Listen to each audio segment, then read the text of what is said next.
संसार का सबसे बड़ा सत्य क्या है? जब मृत्यु का आभास होता है तो बड़े बड़ों का कलेजा काँप उठता है। भूतल पर जिसने भी जन्म लिया है उसकी मृत्यु सुनिश्चित है। मृत्यु जीवन का सबसे बड़ा सत्य होकर भी हम आंखें बंद करके सोचते हैं कि हम कभी नहीं मरने वाले हैं। हम प्रतिदिन किसी ना किसी को मरते हुए देखते हैं, परंतु फिर भी हम अपनी मृत्यु को भूलने का प्रयत्न करते हैं। भूतल पर हर कोई मृत्यु को प्राप्त होने वाला है, फिर भी हम उस सत्य को मन में लाना भी नहीं चाहते हैं। यही तो संसार का सबसे बड़ा आश्चर्य है। नियति के हाथों सबको मरना ही पड़ता है। मृत्यु एक अटल सत्य है। मृत्यु जीवन का अंतिम सत्य है। सब जानते हैं कि मृत्यु एक दिन किसी ना किसी रूप में जरूर आती है। प्रत्येक जीव को नश्वर शरीर छोड़कर जाना ही पड़ता है। जो भूतल पर आया है उसको जाना जरूर है। ना जाने किस घड़ी, किस समय, किस रूप में मृत्यु आ जाए, जीवन का कोई भरोसा नहीं। मनुष्य जीवन के मोह पास में इतना फंस जाता है कि मोह माया से, सांसारिक बंधनों से अपने मन को निकालना ही नहीं चाहता है, जैसे उसको संसार छोड़कर कभी जाना ही नहीं है। मनुष्य तो नश्वर संसार को ही सत्य समझकर अपना संपूर्ण आयुष्य बर्बाद करता है। मनुष्य अपने मन को संसार से हटाकर सत्य पर ध्यान क्यों नहीं देता है? जन्म लेना और मृत्यु को प्राप्त होना यह जीवन का सार नहीं होता है। असली जीवन, असली सुख, असली आनंद तो मृत्यु के उस पार होता है। हे मनुष्य, झूठे सुख में तू अपने आप को क्यों भूलता है? संसार का संबंध शरीर से है, मन और आत्मा से नहीं होता है। जिसकी मृत्यु आती है उसको जाना ही पड़ता है, उसको कोई नहीं रोक सकता। जन्म होते हुए तो सभी देख सकते हैं, लेकिन मृत्यु होते हुए केवल वही मनुष्य देख सकता है जिसकी मृत्यु हो रही हो। जीवन में मनुष्य खाली हाथ आता है और खाली हाथ ही जाता है। मुट्ठी बांध कर आता है और हाथ पसारे जाता है। मनुष्य अकेला ही संसार में आता है और अकेला ही जाता है। जब अंत समय आता है तो कोई भी काम नहीं आता है। यहाँ का सब कुछ पड़ा यहीं पर रह जाता है, वह सब दूसरों का हो जाता है। हे मनुष्य, सांसारिक धन की गठरी क्यों बांधता है जो मृत्यु के बाद अपने साथ नहीं ले जा सकता है? हे मनुष्य, तू पुण्य कर्मों की, सत्कर्मों की गठरी क्यों नहीं बांधता है जो तू अपने साथ ले जा सकता है? महल अटारी, धन दौलत माल खजाना, आखिर अंत समय कुछ भी काम नहीं आता है। संसार के सभी रिश्ते नाते, माता पिता, बंधु भाई, मित्र परिवार वाले कोई भी अंत समय काम नहीं आते हैं। जब तक शरीर होता है तब तक रिश्ते नाते होते हैं। शरीर छूट जाने के बाद सब भूल जाते हैं। जब तक जीवन है तब तक मेरा मेरा है। संसार में कोई किसी का नहीं होता है। सब मतलब की दुनिया है, सब स्वार्थ के साथी है। हे मनुष्य, जीवन की सच्चाई को जान, संसार को पहचान, ईश्वर से नाता जोड़, संसार की माया से नाता तोड़। जगत में कोई नहीं अपना, संसार एक झूठा सपना। हम जीवन में आते हैं तो काल छाया बनकर हमारे साथ चलता है, जो हमारी मृत्यु की राह देखता रहता है। जीवन की डोरी मनुष्य के हाथ नहीं होती है, वह तो नियति के हाथ होती है। ना जाने किस घड़ी, किस समय जीवन में अंधकार हो जाए, वह कोई नहीं जानता है।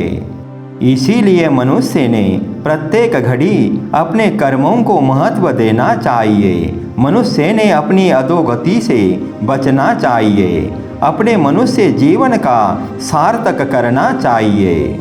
जो मनुष्य अपने मृत्यु को नहीं भूलता है, जो व्यक्ति अपने मृत्यु का स्मरण करता है, वह जीवन में बुरे कर्मों से डरता है, वह पाप कर्मों से घबराता है। जीवन में मनुष्य ने सचेत होकर कर्म करते रहना चाहिए। मृत्यु कभी मुहूर्त देख कर नहीं आती है, ना किसी को बताकर आती है, ना किसी का इंतजार करती है। दुनिया 2 दिन का मेला है, चला चली का खेला है। मनुष्य जीवन अनमोल है। हमारा जीवन आत्मा का उद्धार करने के लिए होता है। मनुष्य जीवन का सार्थक अपने आप को जीवन और मृत्यु के बंधन से छुड़ाना होता है। सांसारिक बंधन ही जन्म और मृत्यु का कारण होता है। मनुष्य जीवन जगत के कल्याण के लिए होता है। मनुष्य जीवन बार बार नहीं मिलता है। जो संसार में हमारे साथी है, सब एक दिन बिछड़ने वाले हैं। संसार के सभी साथी हमको कभी नहीं मिलने वाले हैं। अगर किसी योनि में मिल भी जाए तो हम पहचानने वाले नहीं हैं। जब हमें संसार छोड़कर जाना ही है तो किसी के मन को दुख देकर क्यों जाना। संसार में अमर कोई नहीं, सबकी मृत्यु सुनिश्चित है। जो संसार में आया है उसको जाना ही है। कोई आगे तो कोई पीछे, कोई पहले तो कोई बाद में। मनुष्य का जगत में ईश्वर के सिवाय कोई भी हितकारी नहीं होता है। परमात्मा ही हमारा माता पिता गुरु बंधु सखा होता है।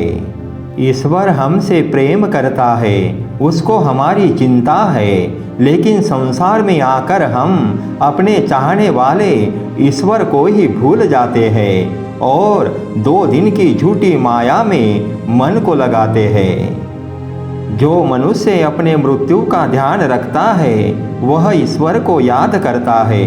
मृत्यु को भूल जाने वाला व्यक्ति ईश्वर को याद नहीं कर सकता।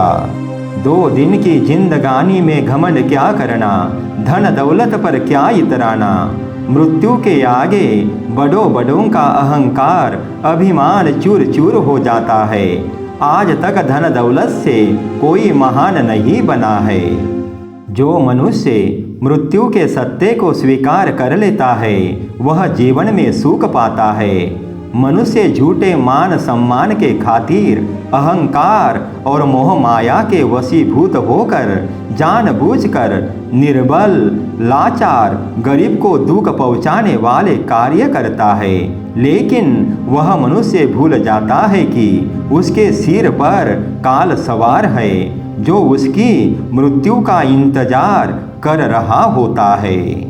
जब हमारी सबकी मृत्यु एक दिन सुनिश्चित है, सबको संसार छोड़कर, जगत छोड़कर, शरीर छोड़कर जाना ही है तो छल कपट और बुरे कर्म क्यों करना। जब एक दिन मृत्यु अटल है तो पाप कर्मों से अपने जीवन को कलंकित क्यों करना। जब हमारा जीवन ही हमारा नहीं है तो अहंकार किस बात का। अंत समय तो हमारे सत्कर्म ही काम आते हैं जो हमको सुख और आनंद की अनुभूति प्रदान करते हैं। हे मनुष्य, तुझे एक दिन जाना ही है तो नेकी करके जाना है, भलाई करके जाना है, पुण्यात्मा बनकर जाना है। अमीर गरीब राजा रंक सबको एक दिन जाना है।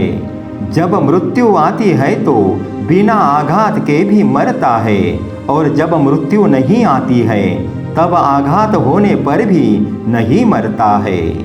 मृत्यु कभी भी बताकर नहीं आती है, ना मृत्यु का समय किसी को पता होता है। वह तो दबे पाव आती है और संसार में कोहराम मचा के चली जाती है। मेरे भाई बहनों, मृत्यु से पहले ऐसी कमाई कर लो, ऐसे कर्म कर लो जिसे हम अपने साथ ले जा सकते हैं। मृत्यु तो अटल सत्य है, सत्य से क्या घबराना। डरना है तो बुरे कर्मों से डरो, पाप कर्मों से डरो। मृत्यु से वह लोग घबराते हैं जो उनके जीवन में वह लोग बुरे और पाप कर्मों में लिप्त रहते हैं। जब हमारी सबकी मृत्यु निश्चित है तो 2 दिन की जिंदगी पर क्या इतराना। शांति से रहो, प्रेम से रहो, मस्त रहो, खुश रहो, मिलजुल कर रहो, बुरे कर्मों से दूर रहो। मेरे भाई बहनों, हमारे विचार सुनने के लिए आपका धन्यवाद। नमस्कार। जय हिंद, जय भारत।